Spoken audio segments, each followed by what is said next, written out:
School में तो वहाँ उम्र के हिसाब से नामांकन होता है, छोटे बच्चे को नहीं लिया जाता है। इसके लिए आपसे कबड़ प्रार्थना है कि आप हमारे वार्ड नंबर 9 के लिए इस महत्वपूर्ण के लिए आप कृपा करके हम लोगों के लिए कुछ कृपा प्रदान करेंगे। कितना बच्चा है? धन्यवाद। इस वार्ड में तो खड़ा होकर बात कीजिए। चाचा आपका नाम क्या होगा? खड़ा होकर बात कीजिए ना। हमारा खड़ा होइए नाम ना। यदुनंदन महतो, यदुनंदन महतो और घराना नाम जद्दू महतो ग्रामीण। तो जैसे चाचा ने कहा कि यहाँ पे आंगनबाड़ी नहीं है, एक पढ़ा लिखा व्यक्ति ही ये समझ सकता है कि जैसे ये छोटे बच्चे बात सही है, इनका तो सरकारी स्कूल में एडमिशन होगा नहीं। अब इस बच्चे का, जैसे इस बच्ची का देखिए, यहाँ पे अगर आंगनबाड़ी केंद्र अगर नहीं है, यहाँ से 2 किलोमीटर की दूरी पर है, तो फिर तो इसकी पढ़ाई कैसे होगी? तो बिल्कुल मैं आपको इस बात से सहमत हूँ। और मैं अभी देखिए चूंकि 1-2 महीने में तो आंगनबाड़ी केंद्र बनेगा नहीं, कम से कम बनने में लगभग 5-6 महीने लग जाते हैं। तो मैं कोशिश करूंगा, देखिए आज मैं आपके पास आया तो आपने मुझे ये बताया कि यहाँ पे आंगनबाड़ी केंद्र नहीं है।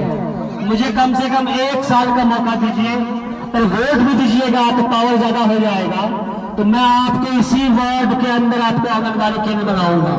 इसलिए बनवाऊंगा क्योंकि ये बच्चे की पढ़ाई जरूरी है। ये बच्चा अगर बच्ची अगर पढ़ेगी तब कल यही बिहार का भविष्य है। तो आपका बात सही है। हम मानो कि अभी जो है कि कब ये डिस्ट्रिक्ट एजुकेशन ऑफिसर उससे बात तो कर सकते हैं, लेकिन वो अभी 1 महीने में आचार संहिता लग जाएगा चुनाव का, ठीक है, अभी 1 महीने में लग जाएगा। लेकिन मैं आपको ये कह रहा कि अगला जो सेशन शुरू होगा ना, आपका जो जनवरी आपके मार्च के बाद शुरू होता है, तब तक कोई ना कोई आंगनबाड़ी केंद्र का व्यवस्था उससे लड़ेंगे भाई साहब, लड़ेंगे। क्योंकि अगले जो मार्च में जो सेशन होगा उसके पहले आंगनबाड़ी केंद्र खुल जाए। जैसे आप इसके लिए बोल रहे हैं तो इसके लिए वोट भी तो दीजिएगा।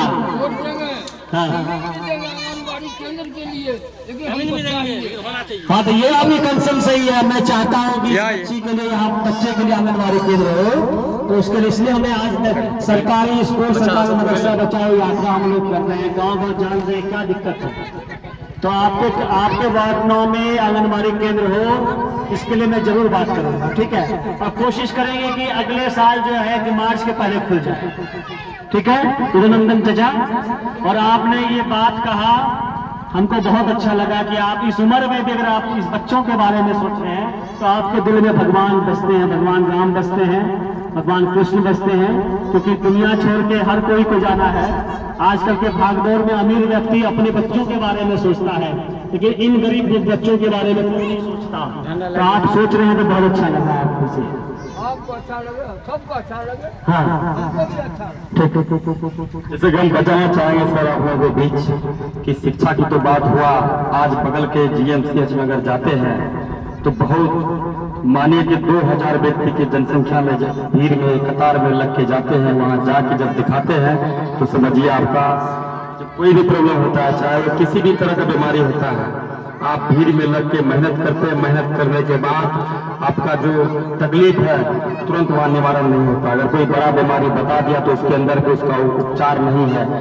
इसी गांव से तकरीबन आज से 2 महीने पूर्व हमारे एक साथी हैं, वो गए थे वहाँ पे, उसके पैर टूट गए थे, वो 21 दिन रहे उसी अस्पताल के अंदर। अब बताइए किसी का पैर टूटा हुआ 21 दिन के बाद उसका जो है ऑपरेशन हो या प्लास्टर हो, वो सही की बात नहीं है। अरविंद केजरीवाल जी का मॉडल है शिक्षा और स्वास्थ्य बात करते हैं। अगर आप किसी को वोट करते हैं, ये आपका गारंटी उस नेता नहीं ले रहा है जो वोट लेके वो घर में बैठे हुए हैं, क्योंकि आपके वोट से वो समझिए कि वो सारा यहाँ व्यवस्था चेंज करने की बात करते हैं। और उस व्यवस्था के ऊपर में जो आप समझिए क्या चेंज हो रहा है वो आप लोग देख ही रहे हैं। लेकिन हमारा मकसद ही है, अरविंद केजरीवाल जी का मकसद ही है स्वास्थ्य और शिक्षा। हमारे यहाँ बिहार के अंदर बहुत कमजोर है।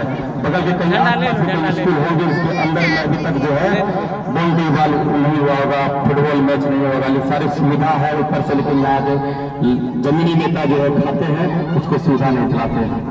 जय हिंद, जय भारत, जय कस्बा।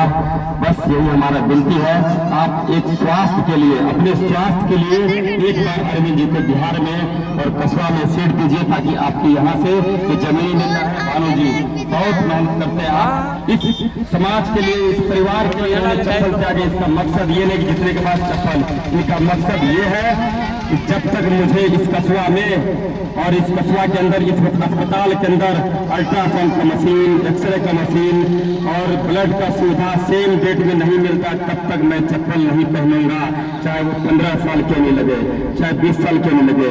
बस सर, नमस्कार, और आगे बोल बताएंगे सर। धन्यवाद आपका। तो दोबारा मिलेंगे आपसे। मैंने आपसे कहा कि चप्पल तभी पहनेंगे जब बिहार विकसित प्रदेश होगा। बिहार विकसित प्रदेश का कुंजी जो भाई साहब है, ये छोटे बच्चे हैं, जब इनका पढ़ाई नहीं होगा तो बिहार कैसे आगे बढ़ेगा? जब बिहार में फैक्ट्री नहीं होगा और युवाओं के हाथ में जो स्मोक चरस गांजा पहुंच गया है, वही युवा गाँव गाँव में चोरी की घटनाओं को अंजाम दे रहा है। जो नेता जीत के जाते